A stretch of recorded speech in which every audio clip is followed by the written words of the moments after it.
যে হায়না আদৌ আছে কি না, যদিও থেকে থাকে সেটা সংখ্যায় কত, কোন দিক থেকে আসছে, মেল আছে না ফিমেল আছে, বাচ্চা আছে নাকি, এইসবগুলো দেখা যদি ক্যামেরা লাগানো হচ্ছে। আচ্ছা, আর হায়না অ্যাটাক শুধু শুধু কাউকে করে না, ওরা এই রেকর্ডটা নেই, ভারতবর্ষে কোথাও রেকর্ড নেই যে হায়না মানুষকে অ্যাটাক করেছে।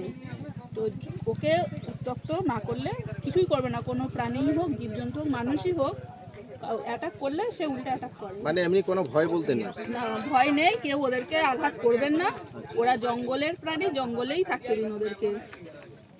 আপনার দিদি দুর্গাপুর থেকে এসেছেন?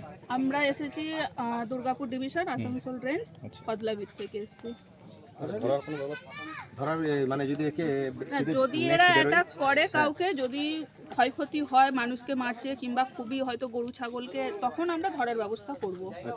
এখন ওরা তো জঙ্গলের প্রাণী, জঙ্গলে থাকতে দিন ওদের, ওরাই বা কোথায় থাকবে। প্রসেসিং চলছে এখন, হ্যাঁ, কোনো অসুবিধা আমাদের ওয়েস্ট বেঙ্গল সরকার থেকে আমাদেরকে দিদিদেরকে পাঠিয়েছেন এবং ব্যবস্থা করব। দিদিরা এসছেন আমাদেরকে গ্রামে সহযোগিতা করতে এবং টিম পুরো নিয়ে এসছেন ক্যামেরা সেটিং করার জন্য। তার প্রসেস থেকে আমাদের টিম এখন আসতেই থাকবে।